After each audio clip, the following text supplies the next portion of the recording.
ఈరోజు రాష్ట్రంలో గురుకుల పాఠశాలలు ఇచ్చినా అంటున్నాడు. ఎస్సీ ఎస్టీ మైనారిటీ ఓబీసీ గురుకుల పాఠశాలలు ఇచ్చినా అని అంటున్నారు గత పాలకులు. నేను అడుగుతున్న ఎవరికైనా ఎక్కడైనా మౌలిక వసతులు ఉన్నాయా? అక్కడో ఇక్కడో పిట్టగూళ్ళలోనో పోల్ట్రీ ఫాముల్లోనో ఈ పిల్లలు చదువుకునే పరిస్థితులు కల్పించారు.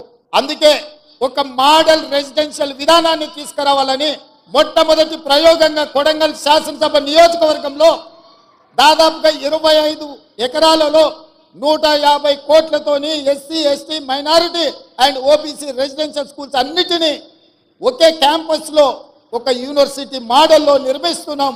ఎకరాలలో మైదానాన్ని తయారు చేసి క్రీడా ప్రాంగణాన్ని అందించడం ద్వారా మానసికంగా శారీరకంగా ఆ విద్యార్థులు రాటుదేలాలి, ఈ సమాజానికి ఉపయోగపడాలి అన్న ఆలోచన మేము చేస్తున్నాం.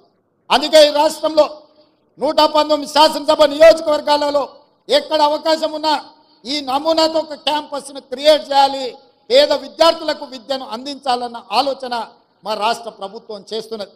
ఇదే కాదు, ఆనాడు ప్రతి కిలోమీటర్కు సింగిల్ టీచర్ పాఠశాల, ప్రతి 3 కిలోమీటర్లకు ప్రాథమిక పాఠశాల, ప్రతి 5 కిలోమీటర్లకు ప్రాథమికోన్నత పాఠశాల, ప్రతి 10 కిలోమీటర్లకు ఒక హై స్కూల్, ప్రతి మండలంలో జూనియర్ కాలేజు, ప్రతి నియోజకవర్గంలో డిగ్రీ కాలేజు, ప్రతి రెవెన్యూ డివిజన్లో ఇంజనీరింగ్ కాలేజ్, ప్రతి జిల్లాలో మెడికల్ కాలేజ్ అండ్ యూనివర్సిటీలను ఇవ్వాలన్న విద్యా విధానంతో ఆనాడు కాంగ్రెస్ పార్టీ 2004 నుంచి 2014 వరకు పేదలకు విద్యను అందించే ప్రయత్నం చేసింది.